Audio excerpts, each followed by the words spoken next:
Yes. Hi, everyone. Thanks for attending and welcome to our webinar on live playtesting. How many people do we have? Okay, I think we'll just get started and see if people continue joining. Welcome again. So you have a Q&A section, so please feel free to ask your questions in there. Steve and I will try to cover as many as possible. Okay, so let's start. So I'll start with maybe a quick intro. So my name is Ugo. I'm a director of research at PlaytestCloud. And yeah, I love playtesting in general, and I've done my fair share of playtesting in my career. I've been doing this for 10 years. Before joining PlaytestCloud, I was managing the user research department at Gameloft for almost 6 years. And before that, I did some user research at Ubisoft and player research. And today we are joined by Steve. So Steve, please feel free to introduce yourself. Fantastic. Hi, Ugo, and hello, everyone who's joined. My name is Steve Bromley. I'm a games user researcher. I've worked in and around the games industry for a bit over a decade now. The first 5 years were with PlayStation, working in their European team, where I was lucky enough to work on some high-profile titles like Horizon Zero Dawn, SingStar, their VR lineup. Also, many other games which weren't nearly as successful, but that's fine too. I'm also very active in teaching people about games user research and playtesting and some of the themes we'll talk about today. I started the IGDA's mentoring scheme and ran that for 5 years, which partnered people who wanted to learn more about what a career in user research looks like or how to do good playtesting with people in the industry who already knew how to do it or could explain some of the processes behind it. Some of that was wrapped up in my book, How to Be a Games User Researcher. And I'm really excited to join you today to talk about playtesting and especially moderating live sessions. I think that's a really interesting topic. Yes, definitely. And thanks again for joining. It's going to be a very fun conversation. Okay, let's get started. So before we go into the meat of it, I would like to give a few words on PlaytestCloud. PlaytestCloud is a player insight platform designed to connect game studios with real players. This platform allows studios to observe players engaging with their games in their natural environment. And by leveraging PlaytestCloud, studios can effectively reduce churn and dropout rates, enhancing the first-time user experience and overall player enjoyment. It's a great tool. I've been using it a lot, and I'm very happy and proud to have joined. And yeah, I mean, you get so much, useful and insightful data and feedback from it. So I can only recommend. So PlaytestCloud, as you probably know, has been launching their new feature called live playtesting, which is essentially allowing you to moderate sessions in real time. So live playtesting is a remote moderated research tool created specifically for the game industry. It allows developers to join video calls with players who are testing their games, enabling them to observe gameplay and player interaction live, joining them as they play their game. This feature facilitates focused feedback on specific game elements and help in identifying areas for improvement. And now we're going to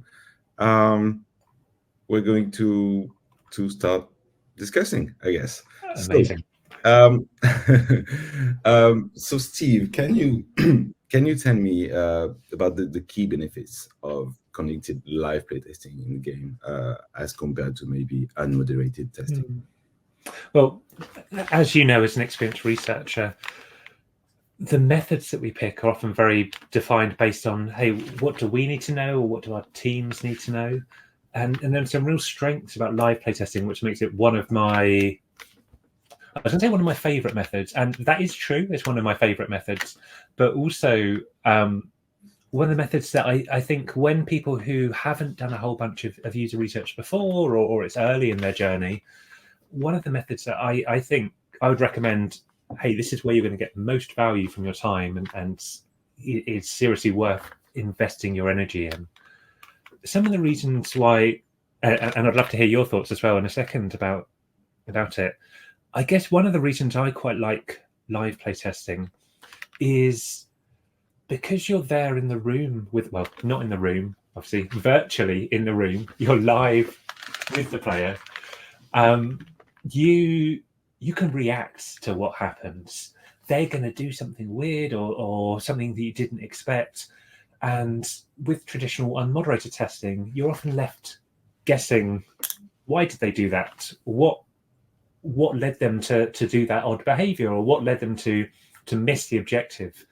When you're live, you can react, you can observe these things that happen, ask the right questions, the right probing questions to get into their mindset and understand what they're doing, and then from that make more informed game design decisions. You know exactly why that issue occurred and exactly how to fix it. Maybe this is just reflecting of me on a person, but I quite like that live element. I like that you don't have to pre-prepare everything perfectly in advance, and instead it's somewhat improvisational, somewhat reactive. I think the technical word is semi-structured, isn't it? Where you have a plan, but you can deviate. Exactly, yeah. How do you feel about that? What are your thoughts about that? Totally agree. I think as a researcher, it's one of the most interesting method, because you've got this interaction element, right? You actually talk. There's a back and forth. It's not just watching videos, on your own. It's actually interacting with the players, being able to guide them if they have issues. It's very versatile, I think, which is why I think it is adapted to lots of different scenarios that you might have, depending on where you're at in your development timeline.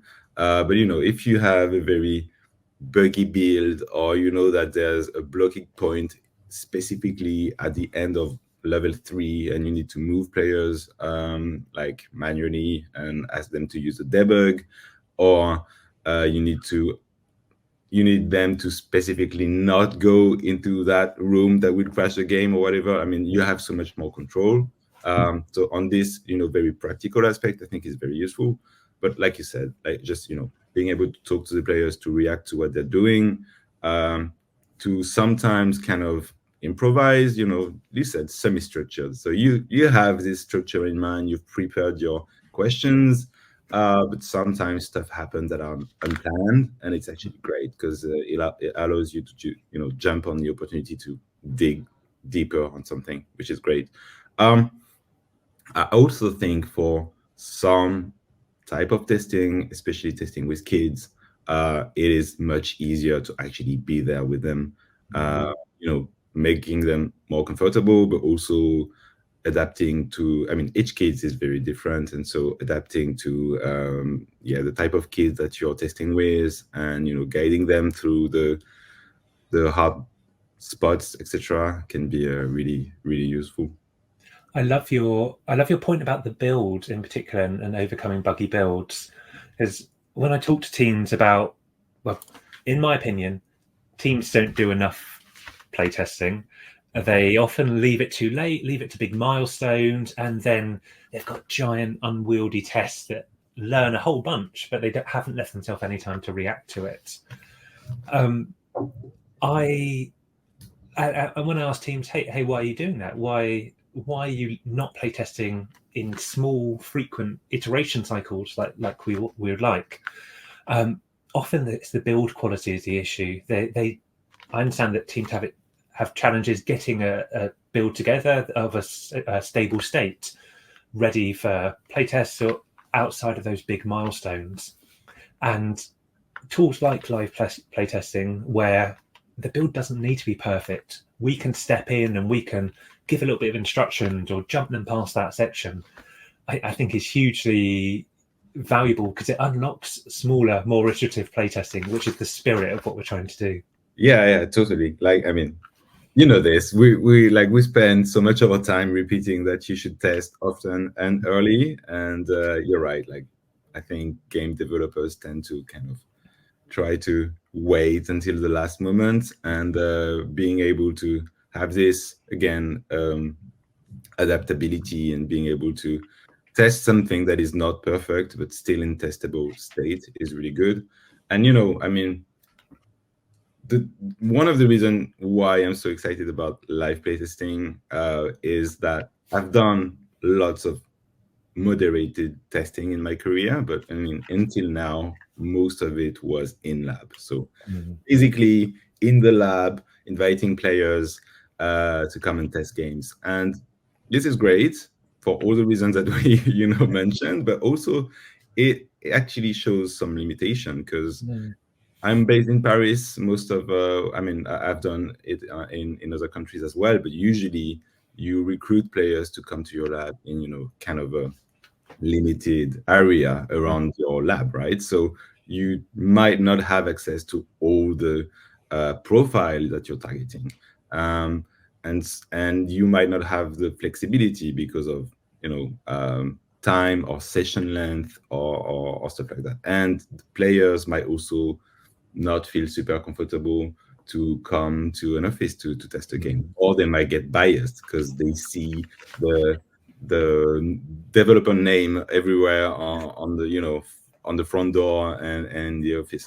So being able to do this remotely and have players doing it in their own environment, from their sofa, I think is such a big step forward. I agree. It makes it a lot easier to build rapport or get people to feel comfortable participating. I really liked your point as well about expanding that range of potential players.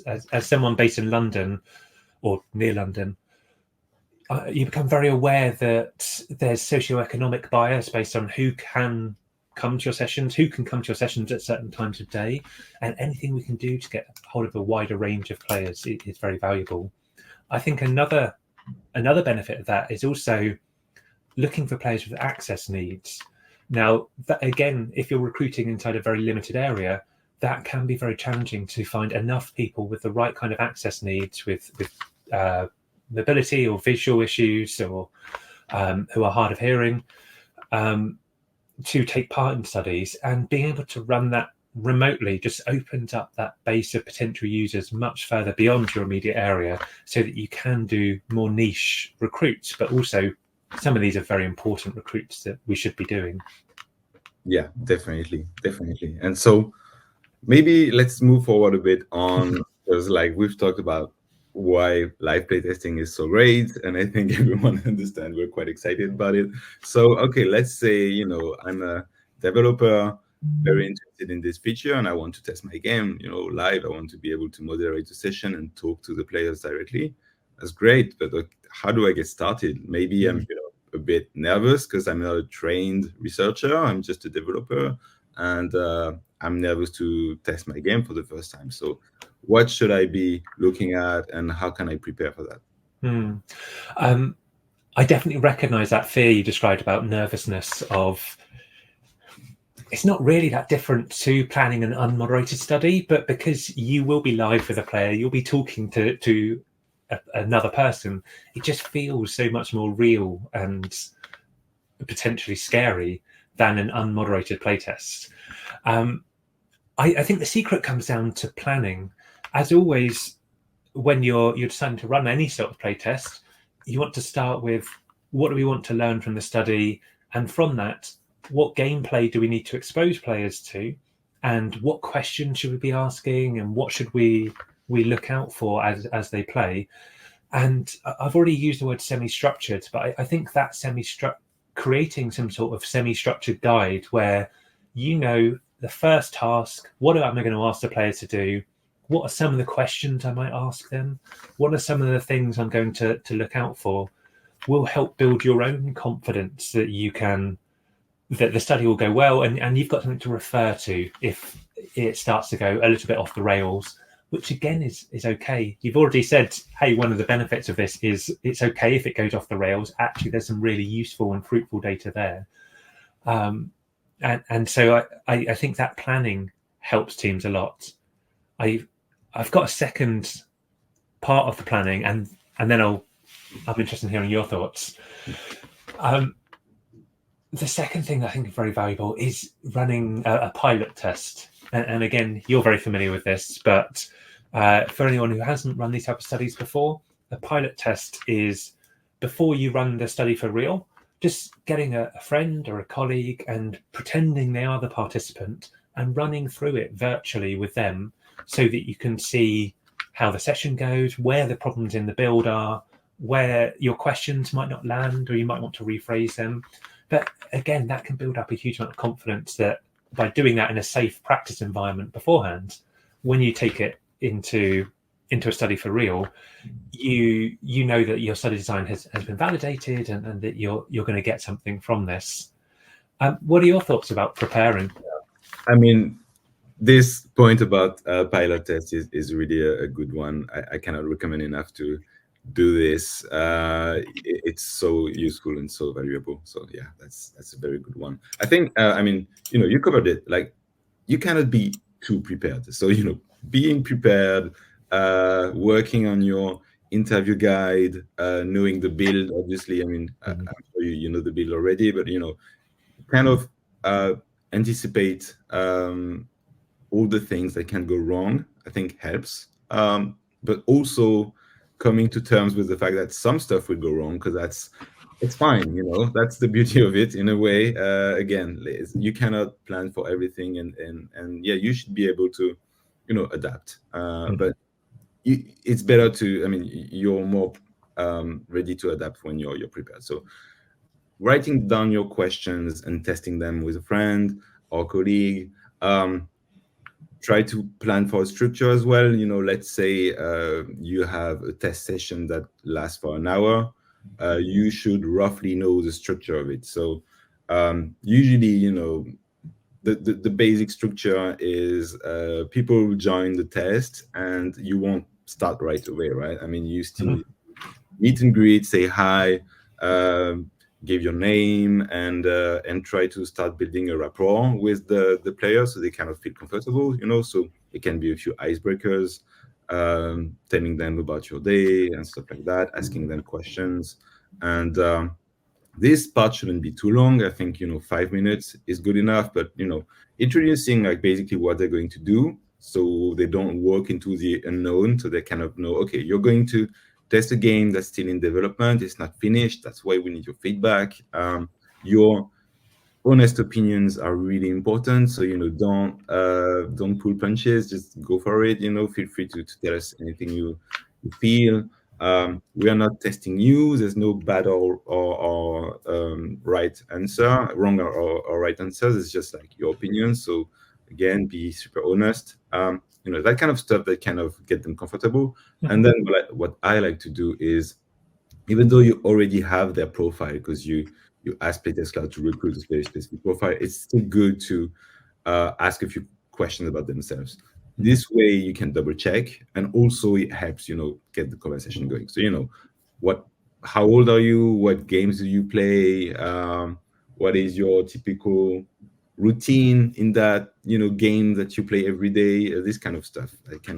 And then you can get started on playing the game. And again, if you keep in mind this 1 hour session, maybe you do 5-10 minutes of intro with this with what I just mentioned. Then you aim for like maybe half an hour of actual gameplay, and maybe you keep some time at the end for like a long semi-structured interview. That's one way of doing it. Another way is instead of doing the whole interview at the end, you can actually do it bit by bit. Let's say you've got a game that is structured around levels, level 1, level 2, level 3, depending on what you're trying to look at. You can also have very short interviews after each level, asking people, hey, how was it? What do you think? This new feature was introduced. Can you explain how it works? I mean, that kind of stuff. It's very versatile again. Nice. I really like your point about that importance of building rapport at the beginning and making sure that players feel comfortable. Just like if you encounter a bear in the woods, players are just as scared of this session as you are as a new moderator to it. I think we have to always remember that, hey, even if you're an experienced moderator, someone like yourself who's been doing this for many, many years, and it's become normal for you and not scary, for that player, this is a rare occurrence. They don't normally get to talk live to people who are making games. They're not normally in these type of one-to-one interviews or usability tests, and so they're going to be very worried. Anything that we can do to put people at ease and make sure that they feel comfortable giving you honest feedback and feel natural and acting in a normal way will really help. One of the ways. Sorry, you go. No, yeah, definitely, yeah, I totally agree. Yeah, I mean, you need to make sure they're as comfortable as they can be. Yeah, one of the ways that you flagged was starting with those opening questions to ask them what they normally play and what they've been doing. I think as well as putting people at ease, that's really helpful for us as game makers to hear. It really helps contextualize actually what is real player behavior and what are players really thinking and doing with what they play. Sometimes we can get very hyper focused on our objectives and what we want to learn from the study and forget that our players are playing games as part of their wider life. And by understanding their wider life, we'll make better game decisions in the future. You might forget, for example, actually a lot of people are playing mobile games without sound because they're doing it on the train and they have no headphones. And by asking people just about how they normally play, that leads to very important game design caveats or ramifications coming out from that. Yeah, 100%. It's like I've seen, sometimes when testing games, especially unmoderated, if like players come to the test with some preconceived thoughts of what they're supposed to do. So maybe they will read every single text and follow every prompt and stuff like that because they want to do well. And it's not necessarily natural behavior. Like most players won't read this text, they will skip everything, etc. So actually being there in the room with them, making them feel comfortable and reminding them, hey, you don't have to do that, or just asking, hey, do you usually read all the text or is it just for the focus of the test? This kind of stuff will just bring lots of value, I think. I think that's great. So we've got, I believe, less than 10 minutes left on this, and there's lots of things we want to cover, and there will be Q&A at the end also, but maybe moving on a bit. So what I like to talk about also is when is it best to do this kind of test? Because as researchers, I have this big toolbox of methodologies, and obviously moderated test is one of them. And what are your thoughts on this? When is the best time to actually use this feature? Yeah, so I can see opportunities throughout development. I guess one of the things to recognize about live playtests is it's a qualitative method, by which we mean something you can go deep on players' understanding and players' behavior. And there are some times in development that becomes more relevant. From very early on, when you've got some very early prototypes, that might be a great time to dive in and understand players' behavior and opinions in detail before you commit to building this into a full experience. As you're going through production, you'll want to eliminate usability issues or refine the implementation of some of the mechanics you're working on. So that becomes important.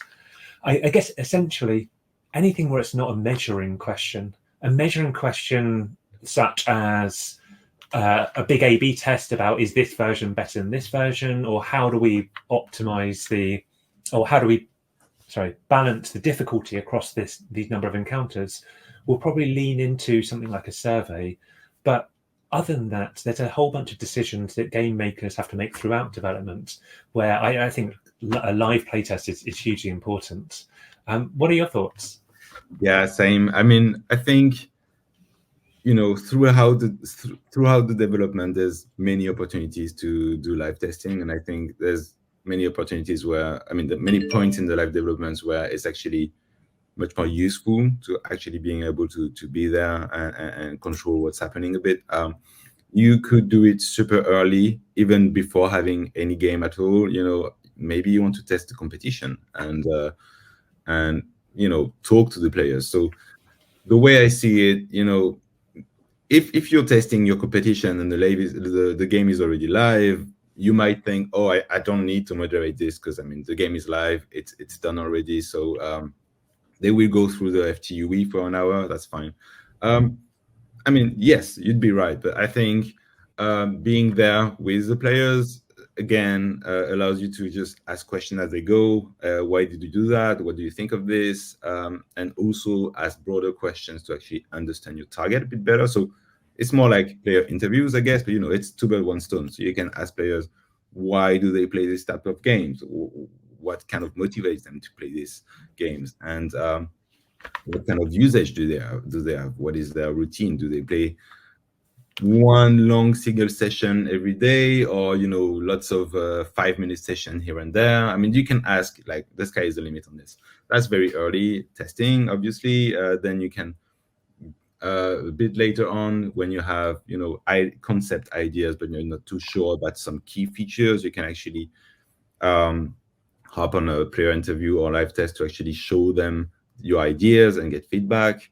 But very qualitative feedback again. And then once you have a prototype, but it's not perfect, maybe there's some lots of bugs and blocky stuff, you can still put it in front of players and guide them through it, kind of. And also, I've been doing live playtesting on launched games as well, but the one your own, so the one you've been working on, once they're live, the amount of data and metrics that you get just makes you ask yourself more questions, right? You don't have all these metrics, but you don't really understand why. You don't understand why people are churning at this point, or why they're not monetizing on this or this and that. So being able to actually talk to your engaged players is really great, but also being able to bring new players through the finished flow of the FTUE is great as well. So I don't think there's a wrong time to do it. I just think sometimes it's a matter of balancing, like, your needs. Sometimes your needs, you don't really need to be there and moderate, and sometimes it really adds a plus. So it's a matter of doing that and being really clear on your research objectives, basically. I am a big fan of moderated playtesting, and I would often default to that just because you get a lot more rich data than an unmoderated study. Although I also recognise, as you say, there are sometimes logistical challenges. It takes time and confidence to run live playtests that might push people towards an unmoderated study. Yeah, and so do you have, before we finish, because we're almost near the end, you already mentioned a few tips on preparation, but do you have other tips on, okay, you're there in the room with the players, you've prepared your guide and stuff, like what should they be looking for, and how can they get the most out of it, basically? Yeah, I guess a theme we've come back to a number of times is that idea that this is a semi-structured session, and a lot of the value is stuff that players will be bringing into the room with you, rather than relying too heavily on your pre-prepared questions and your and just running through it like a robot. Instead, being an active participant in the room, watching what players are doing, looking out for deviations from their expected behavior, and then at quiet moments jumping in with a question about, hey, why did you do that just then, can unlock the richness, I think, of these type of sessions. A common situation that I use to describe some of the benefits is, during playtests, we'll watch a player walk through a room and totally walk past the objective, the thing they're meant to be doing. Now, without asking questions, we don't know why they walked past that objective. Did they see it and not recognize it was the objective? Did they see it, understand it's the objective, but thought they wanted to do something else first? all of these would have different solutions that you bring to it and different fixes to that issue. The advantage of live playtesting, and something that we need to keep in mind as we're running these sessions, is watch out for when players are doing unexpected things. And then I would love to hear your thoughts about how to do this in an unbiased way, but ask them a question to understand what's going on in their head. Why did they do that? So that you can take that data away and make a good fix later. I mentioned that point about bias. Do you have any thoughts about that? Well, yeah, many thoughts that won't fit in the time we have. But yeah, I mean, 100%. Just to kind of jump back on what you were saying. Yeah, I cannot agree more. I think asking, hey, why did you just do that, or what were you trying to do there, is always a great starter. It's just like maybe you need to be kind of mindful of the timing of the questions. Like I always try to wait a bit more than I would do, because you're there watching them, you're kind of impatient, and you need to give them time as well. Sometimes, gaming is also about exploration. So the objective might be really clearly, highlighted on the screen. Maybe they will go elsewhere, but if you ask right away, you might, break their flow and make them also lose like what they were trying to do. So waiting a bit to kind of see what's happening next and trying to find the right moment when asking questions, I think is key. Another way to kind of still keep things unbiased is how you are asking the questions.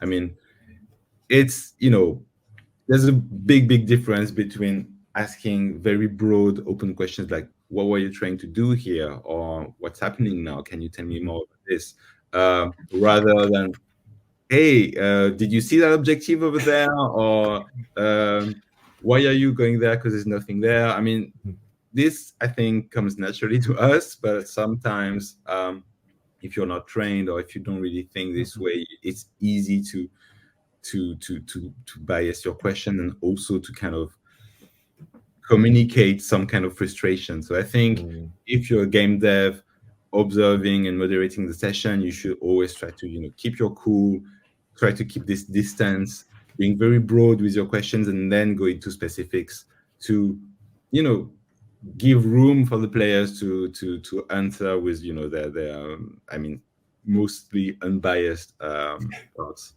Nice. And I think there are a couple of blog posts out there on the Playtest Cloud blog that talk a bit about how to actually phrase those questions and how to get the most from the live bit. Definitely, yeah. Definitely go check Playtest Cloud blog. There's some great articles there. I do believe, Steve, you also have newsletters, and Nice. on your website there's lots of stuff, very good stuff. Your book as well covers some of this, so definitely go check it out. Do we have time for one more topic, or shall we jump to Q&A? I think we should jump to Q&A, maybe. I can see there's a question to answer, but have we got 10? How long do we have for the questions? Is it 5 minutes or 10 minutes? I thought it was 15. Oh, 15, cool. Maybe in 10, that case, maybe 10. In that case, let's do one more topic beforehand. Okay, give people more time for questions. We're excited about this feature. So, which one do you want to pick on the topics? Oh, I wasn't ready for that.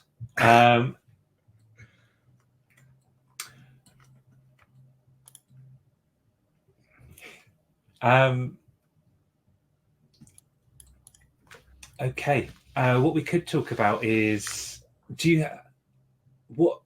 have you had? You've run a lot of playtests. What type of usability issues do you normally see, or what type of feedback are you getting back from your live playtests? Oh, big one. So, I mean, the usability issues. What is, again, going back to what we mentioned before, the great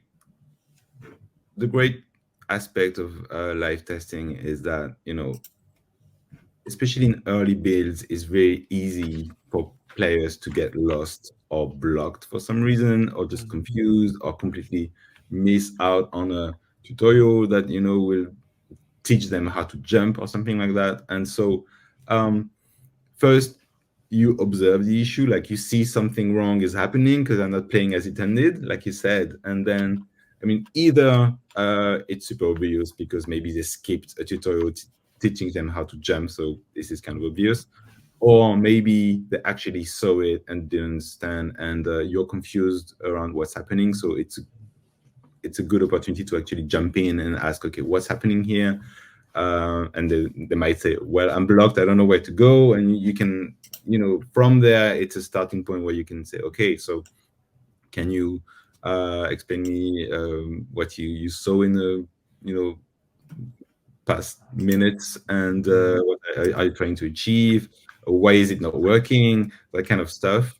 And the great aspect is that in an unmoderated classic test, they might just get blocked there. And, the rest of your session is finished basically. But if you're there, you can actually help them out and put them back on their way, and then they will continue and until the next issue. So I think that's pretty good. It's also good when with games that don't have a finished tutorial. Sometimes the FTUE and onboarding and tutorials are kind of added late.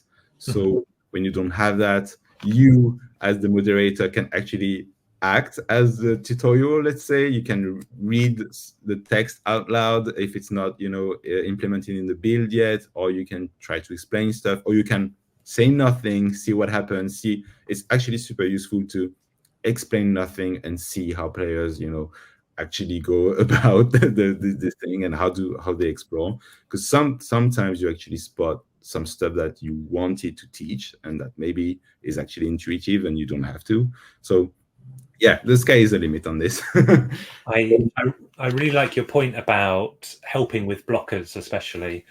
I've definitely had playtests where, because the team hasn't put their game in front of players before, really early on in essentially the tutorial, the first 10 minutes, players get completely blocked and can't continue and just die on loop. And if you were running that as either an unmoderated study or you weren't stepping in, you would just learn that same issue time and time again from all 5, 10 or 20 of your players, would just get stuck there.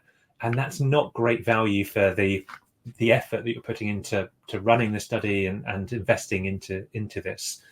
When you are running it live, you can obviously have that first participant recognize this is a critical issue that we really need to act on, and then in discussion with your wider team, making sure that everyone understands, hey, this is a really important issue, are we all agreed we're going to act on this?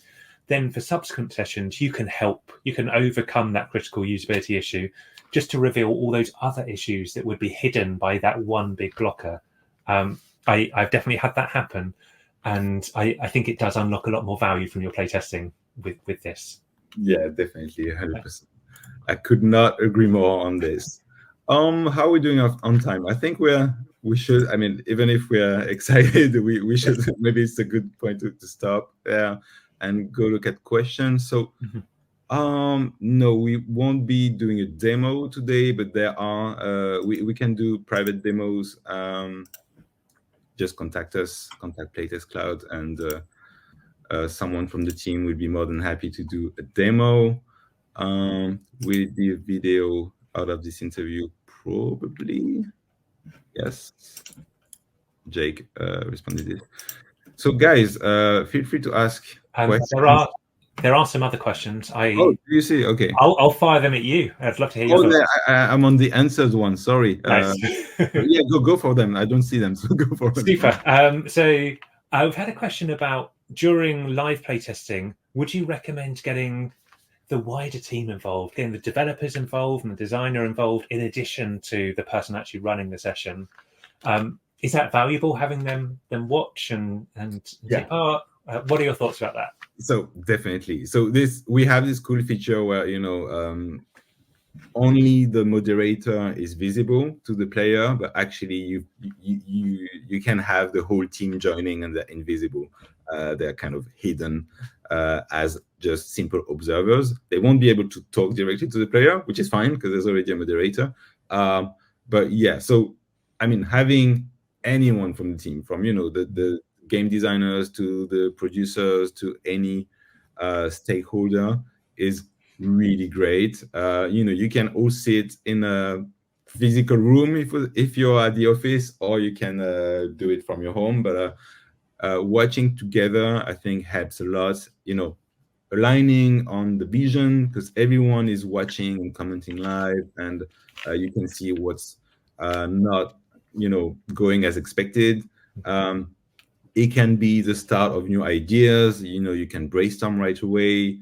It helps kind of, not team building per se, but kind of like, it puts the team closer together. I've seen this many times. It's always super interesting as a researcher to actually watch the teams watch the test. So yeah, I could not recommend it more than just bring everyone to the test. Yeah. I love that. I know as you used to work in-house, you've probably had the same experience where just as difficult as actually running the study is making the team care about the study and give it their time and attention and make sure they are building it into their production process. Yeah. I think by exposing them to players firsthand, they believe the findings a lot more, and also just prioritize them further. They've seen this, they know it's true, they recognize the importance of it, and it helps unlock a more UX mature or research mature environment for game teams, and ultimately leads to better games, I hope. Yeah, totally. I think, are we good? There are other questions. They're under the bit that says priority, if helpful. Oh yeah, okay, that's okay. Thanks. Nice. You need to usability test the platform. Definitely. So yeah, go for the next one, please. So there's another question about, if you're moderating a session, how is that impacting the player's behavior? Is it moderating their reactions, and are they going to be genuine and honest when they've got someone live with them? What do you think? I ask the question to you. Nice. So I think there is a skill to this. I think if you are a scary person in the room and you're being very, I don't know, judgmental about their behavior or what they're doing, it does create a less natural environment. But it's what I found in real life, and especially after you've run a couple of sessions, is it's easy to overcome that through that building the rapport at the beginning, as you mentioned, through a spirit of neutrality, making sure that we're not, at least live in the session, judging what players are doing or implying that what they're doing is good or bad, and being very neutral of how we approach it can create an environment where players do feel safe to describe their honest behavior and honest opinions, and often forget you're there. I've run many sessions where the players have just very quickly forgotten there's someone else in the room with them, and that's great for their genuine behavior. That neutrality point, though, I think does lead to sometimes the questions we ask end up being very bland. You've already said, hey, what are you doing right now? What's happening? What are you thinking? These type of very bland questions, because we want to be neutral, are the ones that actually open up an honest environment for feedback. Do you have any thoughts? Yeah, I would say, what I would recommend, especially if it's your first, if you haven't done it at all or not doing it too much, I think, trying to adopt a very, take a step back and be really hands off as much as possible. So basically, you do the intro, you try to build this rapport, but when they actually get to playing, you really sit back and don't say anything. Like don't interact that much, don't intervene unless they're really blocked. And even if you see that they are actually blocked or not going the right way or not playing as expected, I know it's hard, but like wait. I think just waiting is always super important. So don't jump in right away. You can, even if it's painful to watch, wait a full 5 minutes, sometimes even 10, just to actually see if they will come to the solution by themselves. So yeah, I would say being really hands-off at first is good. Being mindful of how you phrase your question, we mentioned that already. And the players naturally will want to kind of please you still, even if you put lots of efforts in telling them you should be honest, etc. It's really hard to tell to someone to their face that their game sucks and is not fun.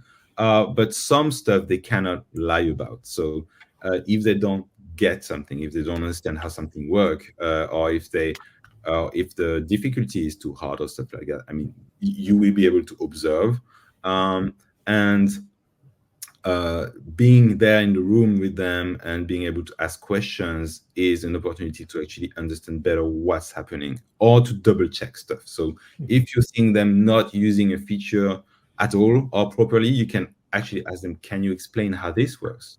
Have you noticed this? And like, please explain this mechanic or this feature, So, because if you ask them, is this clear? They will probably say yes.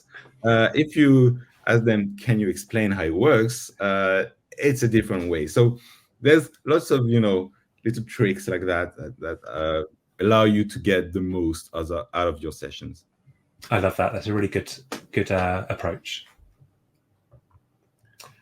There is a final question, but I think, and this is my fault because I spoke a lot at the beginning. Are we out of time? What are your thoughts? Okay, let's give it 2 extra minutes and then we can we can finish. We have the question about how do you take that hard feedback that you're getting from these sessions to the development team? Yeah. What are your thoughts?